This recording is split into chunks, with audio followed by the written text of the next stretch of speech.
Yun mga aber, good afternoon sa inyo lahat yan. Kaya siya walang tagahawak eh. Naglagay na lang tayo ng stand dyan. So anong oras na ba? Hoy, kumana ka. 12:18 na. 12:18. Tapos na tayo magpalipad. Tapos na rin tayong magpakain ng mga ibon natin. And pagbigay na rin tayo ng mga vitamins. Kasi tanghali ngayon, nagbibigay ako ng vitamins. So unang-una kong binibigay pagka after na ng kumain is yung ideal mga aber. So, lahat naman ginagawa yan ng mga puncher pag lalo derby na. Siyempre kailangan yung ideal sa mga ibon natin para lalo silang mas ganahan kumain at gumanda rin yung digestion nila. So, yung mga ibon natin ngayon, kaya siya medyo nakalug-kalug kasi nakalagay lang yung camera natin sa sa pinaka dito sa stand na nalalagyanan mga kabyan. Hiniram ko lang. Nagalit pa nga asawa ko yung aray mo. So ito mga kabelo. Unin natin yung pang last lap natin sa Santa Ana, Cagayan sa BBC Junior. Yan.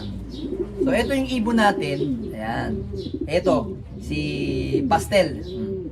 Young bird siya dati ng PUF South. So kung hindi ako nag-aamali dito, hindi ko siya na-derby nung kasi siya yung pinakabata. So, simula nung inilabong ko yan, ito pa lang yung nalalaglag sa kanya mga kabel na bagwis. Ayan. Balit, 4 na buwan pa lang siya dito sa pakpak. 4 na pa lang yung nalalaglag na bago. O ibig sabihin, bago pa lang yung 4 niya. Then yung panlima is nalaglag lang nung nakaraan bago natin ikarga sa Tugigaraw. Then, ngayon,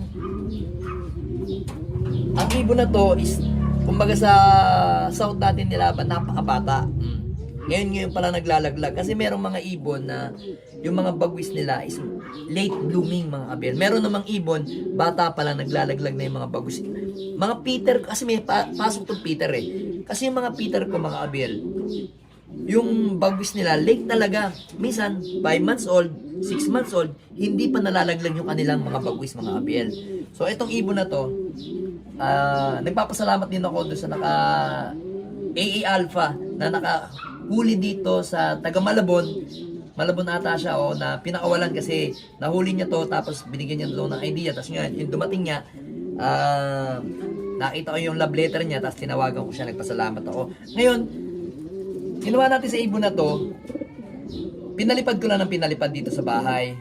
Kasi nga akala ko nung una bata siya tapos akala ko syempre ilang buwan na nawala tapos akala ko babalik do sa syempre do sa nakahuli. So hindi na siya bumalik doon. So ngayon ang ginawa ko dito sa ibon na to, ikinarga ko agad sa TGRC. So bali ang young bird ko kasi sa TGRC is dalawa. Ayan, ito si White Light, itong White Light na to at saka ito si Miss Rigor. Ayan. Oy, dito ang Miss Rigor. Ito si Miss Rigor. Ayan. Itong Miss Rigor na to. Ayan. Yan, yung ibon na yan, yan yung young bird natin. Ano doon? Yan. Young bird natin yan, TGRC. Then, kinaaga rin natin to, sinabay na natin to. Then, nung nga, hindi ko siya naisali sa BBC na Patibayan 1, Patibayan 2, mga Pantrace 1, Pantrace 2 kasi nga, hindi ko talaga siya planong ilaban sa BBC Junior. So, ang plano ko lang talaga is straight ko siyang ilaban sa TGRC. Kaya medyo basa tayong pause, ang init. Then, yun nga, nagkataon, derby na ng BBC Junior. Sabi ko, ano ka, testingin ko, ilaban ko lang si Pastel sa BBC Junior para makita ko lang yung kalidad niya kasi mas maraming ibon ng TGRC, ng BBC kaysa TGRC. Subukan natin kasi old bird naman siya. So, sabi ko, open race din naman doon, baka mas malaking premyo, try natin. Baka sa-asaali, pagkaloob sa atin, maganda yung ipakita ng ibon natin. Yun nga, awa ng Diyos, ito maganda yung pinakita niya. Live siya until now sa 5 laps ng BBC Junior at last lap na nga natin sa Sunday. Paparating na Sunday, Santa Ana, Cagayan. So, as of now naman, ayan, makikita nyo ang katawan ng ibon natin. Ayan healthy. Ganun pa rin, bangkain pa rin yung katawan niya. Sabi ko nga sa ibon na to, kausapin ko siya, sabi ko, ikaw, umuwi ka lang, sabi ko. Umuwi ka lang, Pastel, magiging reyna ka sa akin. Yung laging mong gusto na may pugad, lalagyan na natin pugad lagi yung iyong pinaka-teritoryo. Kasi gusto niya lagi may pugad eh. Kasi nung dumating to, naghahanap ng pugad. So lagi itong nakaupo sa pugad niya. So ngayon, yun ang pinag-usapan namin dalawa. So doon sa mga nanonood dyan at nakaka-relate sa akin na kinakausap yung ibon, syempre alam niyo na yan mga kabel. Kinakausap naman talaga natin yung mga alaga nating ibon. Kaya galingan mo ha. Hindi sa akin importante ang lap winner. Importante mag-clock lang ikaw sa last lap. Masayang masaya na ako doon. NPL ha. Galingan mo ha. Ang mangyayari sa iyo, pagdating mo dito, anlibembang. Anlibembang ka kay Peter. Sigurado. Sigurado yan. Galingan mo ha. Yan yung ibon natin na si Peter. Ano natin? Good luck natin si Pastel. Ayan. Yan yung ibon natin. Oh. Lagi tingin sa kanyang asawa. And ito naman yung ibon natin. Naglaglag din ng bagwis. Ito yung asawa niya, si Peter. Ayan. Tatlo yung bagwis niya, oh. Pang-apat yung nalaglag. So, plano ko nga ito, bubutasan ko yung mga, mamaya, bubutasan ko na yung mga pakpak niya. Para hindi na maglaglag. Yan. Yun lang yung ginagawa ko sa mga ibon ko. So, ito naman, yan. Direktang anak ni Peter. Peter B. Ayan. Tapos, naka-cross sa ating email. Email na Johnson President. Ayan.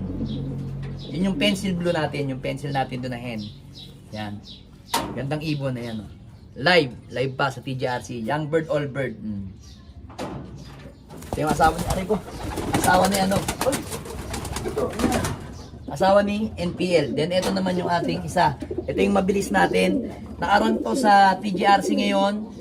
Kung hindi ako nagkakamali, number 50 siya at saka 59. Yan. 50 sa young bird, 59 sa all bird, mga kabel. Yan. May paningit. May paningit na isa. Yan o. Ito naman, 1, 2, 3, 4. Yan yung ibon natin, no? Napakaganda. Ito is anak o direktang anak ni Rigor. Ito yung Rigor natin. Ito yung anak ni Rigor. Tinatawag ko siyang Miss Rigor. Yan. Ito yung Miss Rigor natin, nakauna-una ang hen.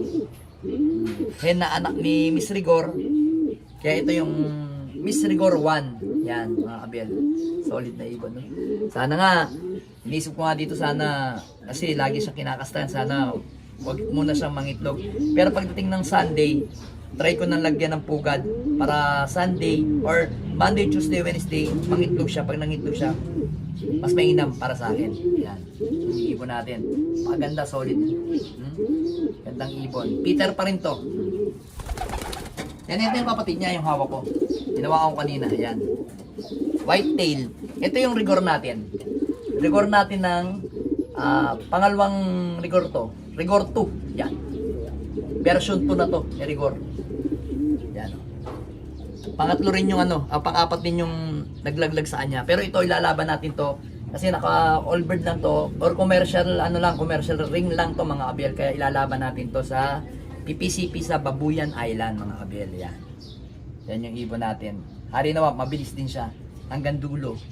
Sa dulo ng walang hanggan. Alright, galing. Yan nga, mga nagpaparisa na kasi yung mga ibon natin. So ito yung plano natin. Plano natin sanang igawing stock bird.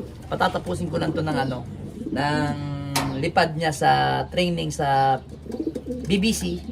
Pero syempre, didepende pa rin ako sa kanyang performance mga kabel. Kasi ito mabagal lang to.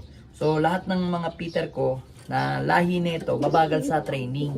Pero pag sa derby na, consistent na 1,000. Yan. Yun ang gusto ko sa kanya, consistent na 1,000. Kaya ito, tingnan natin kung pwede natin gawing stock bird. Kasi yung mga anak nito, mga kapatid nito, yung isa superset na wala, tapos yung isa yung live natin sa BBC sa BBC, sa PUF, nag-superset tayo, tapos sa BBC na live natin na pag 36 overall ng young bird, hindi nakauwi.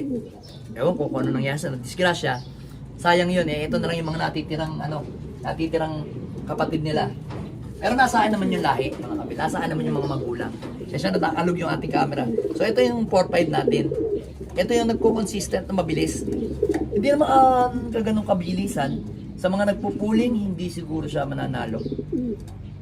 Siguro kung lalaban siya ng puling, nasa top lang siya. Top 100 plus. Aray mo, kaya hindi siya katulinan. Hindi talaga siya pang pooling o pang fundraise mga kabel. So pang fundraise nga, hindi ko nga alam kung sino ilalabang ko dito sa mga ibon na to eh. Pero nakapatibayan itong mga to. Yan. Yan yung update ko sa mga ibon ko. Sana, swertihin tayo ngayong season, ngayong summer, at ipagkaloob sa atin, nawa, itong karerang to. Alright, let's go!